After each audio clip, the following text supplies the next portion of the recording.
உலகம் யாவையும் தாமளபாக்கலும் நெறிபெறுத்தலும் நீக்கலும் நீங்களா அழகிலா விளையாட்டுடையார் அவர் தலைவர் அன்னவர் கேசவனாங்களே.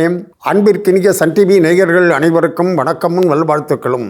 அன்பர்களே, இன்று புரட்டாசி 23/10/2025 வியாழக்கிழமை குருவாரத்தோடு அமைந்திருக்கக்கூடிய இந்த அற்புதமான நாளில் உங்கள் அனைவரையும் நம்முடைய சிறப்பான ஆலய வழிபாட்டு நிகழ்ச்சிக்கு அன்போடு வரவேற்கின்றோம். புரட்டாசி மாதமாக இருக்கின்ற காரணத்தால் பெருமாள் வழிபாட்டுக்கு உரிய மாதமாகவும் அமைந்திருக்கின்ற காரணத்தினாலே இன்றைய தினம் நாம் ஒரு அற்புதமான ஸ்ரீ லட்சுமி நரசிம்ம பெருமான் ஆலயத்தை தரிசிக்க இருக்கின்றோம். அன்பர்களே, தட்சிண அகோபிலம் என்று தெற்கு அகோபிலம் என்று கொண்டாடப்படக்கூடிய பூவரசங்குப்பம் திருத்தலத்தை தான் இன்றைக்கு நாம் தரிசிக்க இருக்கின்றோம். பூவரசங்குப்பம் இங்கு அமிர்தவல்லி தாயார் சமேத ஸ்ரீ லட்சுமி நரசிம்ம பெருமான் அற்புதமாக காட்சி தருகின்றார். மற்ற லட்சுமி நரசிம்ம பெருமான் ஆலயத்தை காட்டிலும் இந்த ஆலயத்தில் இருக்கக்கூடிய லட்சுமி நரசிம்ம பெருமான் கொஞ்சம் வித்தியாசமானவராக இருக்கின்றார். என்ன என்பதை நாம் பார்ப்போம். இந்த பகுதியானது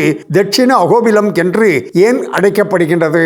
அகோபிலத்தில் தான் நரசிம்ம பெருமானுடைய திரு அவதாரம் நிகழ்ந்தது என்று நம்முடைய ஆன்மீக அன்பர்கள் அனைவருக்கும் நன்றாக தெரியும். அந்த அகோபிலத்தில் ஒரு தூணிலிருந்து நரசிம்ம பெருமான் வெளிப்பட்டார் அல்லவா? அதை போல இந்த பூவரசங்குப்பத்திலும் ஆதியில் என்ன செய்திருக்கின்றார்கள்? ஒரு தூண் ஒன்றை அப்படி நட்டு அந்த ஸ்தம்பத்தையே நரசிம்ம பெருமானாக வழிபாடு செய்திருக்கின்றார்கள். இன்றைக்கும் அந்த ஸ்தம்பம், அந்த தூண் இந்த ஆலயத்தில் யாகசாலைக்கு அருகில் இருக்கின்றது. அந்த தூணையும் வணங்கி வருகின்றார்கள். எனவே ஒரு தூணிலிருந்து தோன்றியவன் எம்பெருமான் நரசிம்ம பெருமான். இந்த தூணையே நரசிம்மனாக நினைத்து வணங்கிய காரணத்தினாலே இந்த இடமானது தட்சிண அகோபிலம் என்று அழைக்கப்படுகின்றது. அகோபிலத்திற்கு சென்று நரசிம்ம பெருமானை தரிசிக்க முடியாதவர்கள் இந்த ஆலயத்திலே வந்து இந்த லட்சுமி நரசிம்ம பெருமானை தரிசித்தார்கள் என்று சொன்னால் அகோபிலத்திற்கு சென்று வந்த பலன் அவர்களுக்கு சர்வ நிச்சயமாக கிடைக்கும் என்று சொன்னால் மிகையல்ல. இந்த தட்சிண அகோபிலம் என்று கொண்டாடப்படக்கூடிய பூவரசங்குப்பம் இந்த பகுதியை ஒரு காலத்தில் பல்லவ மன்னன் ஆட்சி செய்து கொண்டிருந்தான். அந்த பல்லவ மன்னன் என்ன செய்தான்? சமண சமயத்தை தழுவி இருந்தான். அப்படி சமண சமயத்தை தழுவி இருந்த அந்த மன்னன் யாராவது இந்து மத சின்னங்களை அணிந்து கொண்டு வந்தாலோ, இந்து மத வழிபாட்டில் ஈடுபட்டாலோ அவர்களை தண்டிப்பதற்கு அவன் தயங்கியதே இல்லை.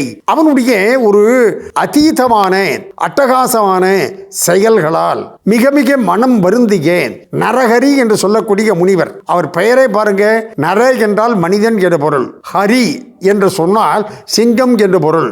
அதாவது அவருக்கு அப்பொழுதே நரசிம்மம் என்ற பெயரானது அமைந்திருக்கின்றது.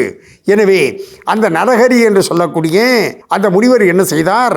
பல்லவ மன்னனை பார்த்து ஒரு சாபத்தை கொடுத்தார். உன்னுடைய ஆட்சி அழிந்துவிடும், செல்வமானது அழிந்துவிடும். அதற்கு ஏற்ற வகையிலேயே ஒரு மன்னன் அவனிடம் போர் செய்வதற்காக வந்தான். எல்லாவற்றையும் இந்த பல்லவ மன்னன் இழந்தான். அப்படி பல்லவ மன்னன் இழந்து, செல்வத்தை இழந்து, செல்வாக்கை இழந்து நாடோடியாக பல இடங்களில் அவன் அப்படி தெரிந்து வருகின்றான். அப்படி தெரிந்து வருகின்ற பொழுது அவன் உடலிலும் பெரு நோயானது ஏற்பட்டு விட்டது. அழுகு தொடு நோயனாய் அவன் அவதியுற்று அப்படி சுற்றி தெரிந்து வருகின்ற நேரத்தில் அவனுக்கு உணவு கொடுப்பவர்கள் கூட அருகிலே வந்து கொடுக்காமல் கொஞ்சம் தள்ளி நின்று அப்படி வச்சுட்டு ஏதோ நாய்க்கு அப்படி சாதத்தை வச்சுட்டு ஓடுற மாதிரி அவங்க ஓடி போகிறாங்க. இந்த மாதிரியான ஒரு இக்கட்டான ஒரு சூழ்நிலை வந்துவிட்டதை என்று அவன் நொந்து போயிருக்கின்ற அந்த சந்தர்ப்பத்தில் ஒரு அற்புதம் நிகழ்ந்தது. என்ன என்பதை பார்ப்போம். இப்பொழுது நாம் பூவரசங்குப்பம் ஸ்ரீ லட்சுமி நரசிம்ம பெருமான் ஆலயத்தை தரிசிப்போம். வாருங்கள். புரட்டாசி மாதம் பெருமாள் மாதம் என்ற காரணத்தால் விழுப்புரத்திற்கு அருகில் பூவரசங்குப்பத்தில் அருள் பாலித்து வரக்கூடிய ஸ்ரீ லட்சுமி நரசிம்ம பெருமான் ஆலயத்தை தரிசித்துக் கொண்டு இருக்கின்றோம். விழுப்புரத்தை சுற்றி பார்த்தீங்கன்னு சொன்னாக்க இந்த பூவரசங்குப்பம், பரிக்கல், அத்திலி என்று சொல்லக்கூடிய 3 நரசிம்ம பெருமான் ஆலயமும் ஒரே நேர்கோட்டில் அமைந்திருக்கின்றன. அப்படி ஒரே நேர்கோட்டில் அமைந்திருக்கக்கூடிய இந்த 3 நரசிம்ம பெருமானையும் நாம் தரிசித்தோம் என்று சொன்னால் நமக்கு பல அற்புதங்கள் காத்து கொண்டிருக்கின்றன என்று குறிப்பிடுவார்கள். நாம் சென்ற பகுதியில் சிந்திக்கின்ற பொழுது ஒரு பல்லவ மன்னன் எல்லாவற்றையும் இழந்து அவன் ஊர் ஊராக அப்படி சுற்றி வருகின்ற நேரத்தில் இந்த பகுதிக்கு வந்தான். இந்த பகுதிக்கு வந்த நேரத்தில் என்ன ஆகிட்டு என்று சொன்னால், ஒரு பூவரச மரம். அந்த பூவரச மரத்தின் கீழே எப்படி பாருங்க, வெண்கொற்ற குடையின் கீழே இருந்த மன்னன் தன்னுடைய எல்லையில்லாத இந்து விரோத மனப்பான்மையின் காரணமாக மற்ற மதங்களை அழிக்க வேண்டும் என்று அப்படி முற்பட்டதன் காரணமாக எல்லாவற்றையும் இழந்து இப்பொழுது ஒரு மரத்தின் கீழே அவன் படுத்து கொண்டு இருக்கின்றான். அப்படி மரத்தின் கீழே படுத்து கொண்டு இருக்கக்கூடிய அந்த மன்னன் மீது ஒரு இலையானது விழுந்தது, அந்த பூவரச இலை. அந்த இலையை தாங்கக்கூடிய சக்தி கூட அவனுக்கு இல்லை. அவ்வளவு பலகீனமாக பலமற்றவனாக இருக்கின்றான். அவன் அந்த இலையை எடுத்து அப்படி பார்த்தான். அதில் பார்த்தீங்கன்னா அப்படி லக்ஷ்மி நரசிம்ம பெருமானுடைய உருவமானது இருந்தது.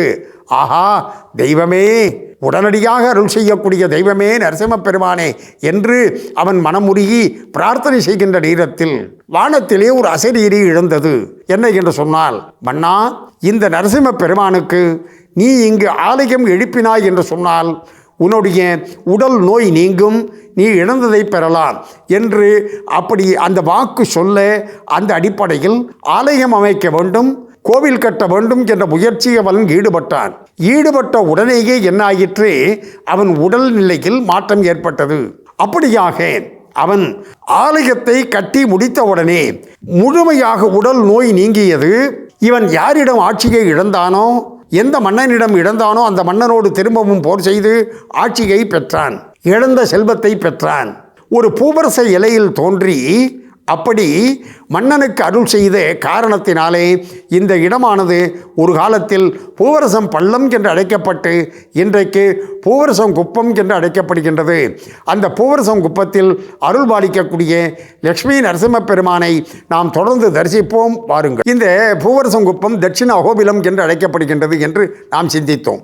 நாம் சென்ற பகுதியில் சிந்திக்கின்ற பொழுது மன்னன், ஒரு பல்லவ மன்னன், அவன் இழந்த செல்வத்தை, இழந்த ராஜ்யத்தை திரும்பவும் பெற்று ஆலயத்தை அற்புதமாக அமைத்தான். விழுப்புரத்தை சுற்றி இருக்கக்கூடிய 3 நரசிம்ம பெருமான் ஆலயங்கள் என்று பார்த்தோம் என்று சொன்னால், அத்திலி, பரிக்கல், இந்த பூவரசம் குப்பம், இந்த 3ஐயும் ஒரே நாளில் தரிசித்தால் அற்புதமான பலன்கள். அதற்கடுத்ததாக 8 புகழ் வாய்ந்த லக்ஷ்மி நரசிம்ம பெருமான் ஆலயங்கள் என்று நாம் பார்க்கின்ற நேரத்தில் இந்த 8 ஆலயங்களில் இந்த 3 ஆலயங்களும் ஒன்று. அந்த 3 ஆலயங்கள் என்று அப்படி சிந்திக்கின்ற பொழுது என்ன 8 ஆலயங்கள்?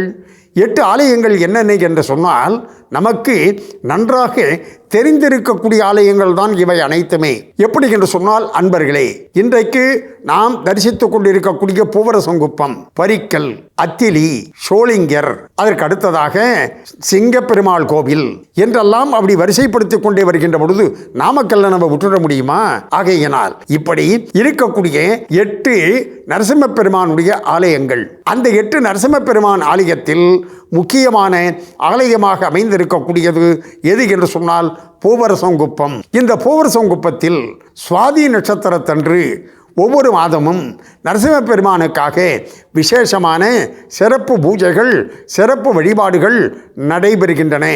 அந்த சுவாதி நட்சத்திர பூஜையில் நாம் கலந்து கொண்டோம் என்று சொன்னால் நமக்கு வாழ்க்கையில் பல்வேறு விதமான திருப்பு முனைகள் ஏற்படும்.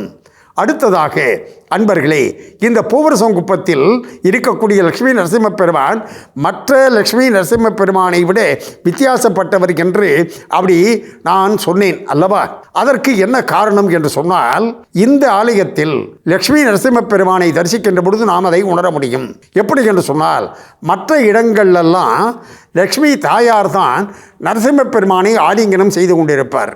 ஆனால் இந்த ஆலயத்தில் லக்ஷ்மி தாயாரும் பெருமாளை ஆலிங்கனம் செய்து கொண்டிருக்க, அதே சந்தர்ப்பத்தில் பெருமாளும் தாயாரை ஆலிங்கனம் செய்து கொண்டிருக்க, இப்படி இருவரும் ஒரு சேர அப்படி ஆலிங்கனம் செய்து கொண்டு அடுத்து அந்த தாயார் ஒரு கண்ணால் நரசிம்ம பெருமானையும் மற்றொரு கண்ணால் பக்தர்களையும் பார்க்கக்கூடிய வகையில் அமைப்பானது அமைந்திருக்கின்றது. இது எப்படி என்று சொன்னால், நரசிம்ம பெருமானை சாந்தப்படுத்தி கொண்டே அதே சந்தர்ப்பத்தில் பக்தர்களுக்கு அருள் செய்வதற்காக ஒரு பார்வையை பக்தர்கள் மீதும் வைத்து அருள்பாலிக்கக்கூடிய அற்புதமான அமைப்பாக அமைந்திருக்கின்றது இந்த ஆலயத்தில் என்று சொன்னால் மிகையல்ல என்று தெரிவித்து, இன்றைய தினம் நாம் தரிசித்த பூவரசங்குப்பம் ஸ்ரீ லக்ஷ்மி நரசிம்ம பெருமானுடைய அருளால் நம்முடைய நேயர்கள் அனைவரும் எல்லா நலமும் பெற்று பல்லாண்டு பல்லாண்டு வாழ வேண்டும் என்று பிரார்த்தனை செய்து கொண்டோ இந்த அளவில் நிறைவு செய்து கொள்வது நாகை முகுந்தன். நன்றி, வணக்கம், வாழிய நலம்.